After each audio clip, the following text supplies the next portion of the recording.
बिस्मिल्लाहिर्रहमानिर्रहीम अस्सलाम वालेकुम। ब्राउन सेवर फार्म्स की रैंडम अपलोड्स की वीडियो में आपको खुश आमदीद कहते हैं। और आज की जो ये वीडियो है ये दूसरी वीडियो से थोड़ी सी मुनफरिद है, क्योंकि आज इसमें हम चेक करेंगे कि जो फीड जो वंडा हम अपने जानवरों के लिए यूज़ कर रहे हैं, आपने देखा हुआ है बरकत वंडा उसका नाम है, तो वो असली है या नकली है, उसके अंदर कोई केमिकल तो नहीं मिला हुआ।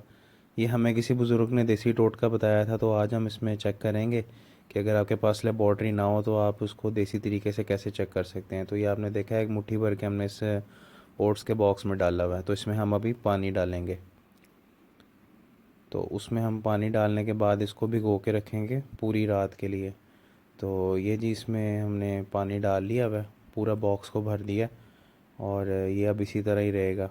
तो जो टोटका है वो ये है कि जी जब आप पानी भरें तो उसके बाद आपने सारी रात इसको भिगो के रखना है इसी पानी के अंदर, और सुबह आपको इसका रिज़ल्ट मिल जाएगा जी। अगर ऊपर झाग आती है तो इसका मतलब उसमें कोई ना कोई केमिकल है या वो नकली है। तो ये जी अल्हम्दुलिल्लाह सुबह का टाइम है और हम अब चेक कर रहे हैं। आपने देखा है कि इसके ऊपर कोई झाग नहीं है, ये हल्की फुल्की सी है, तो इसमें मतलब कोई केमिकल ऐसा नहीं मिला हुआ। और दाने जो हैं वो सारे नीचे बैठे हुए हैं, या कुछ कुछ दाने ऊपर भी नज़र आ रहे हैं।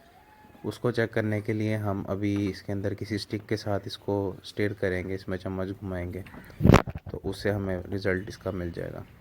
तो ये जी स्टिक घुमा रहा हूँ मैं अच्छी तरह से, और कैमरे में शायद आपको सही तरह से ना पता चल रहा हो, लेकिन इसको अगर आप गौर से देखेंगे तो इसमें जो दाने दाने आपको नज़र आना शुरू हो जाएंगे, और जो हैवी दाने हैं जो मकई और गंदम का दलिया जो है वो नीचे बैठा हुआ है।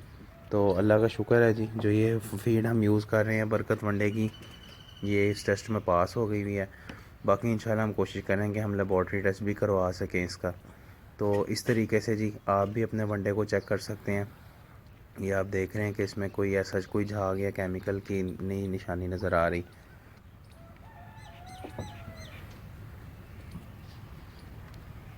तो अब हम वीडियो का इख्तिताम करते हैं जी इस दुआ के साथ कि अल्लाह ताला आपकी तमाम मुश्किलात में आसानियाँ फ़रमाए और आपका हामी व नासिर हो। हमें भी अपनी दुआओं में याद रखिएगा। अस्सलाम वालेकुम, अल्लाह हाफिज़।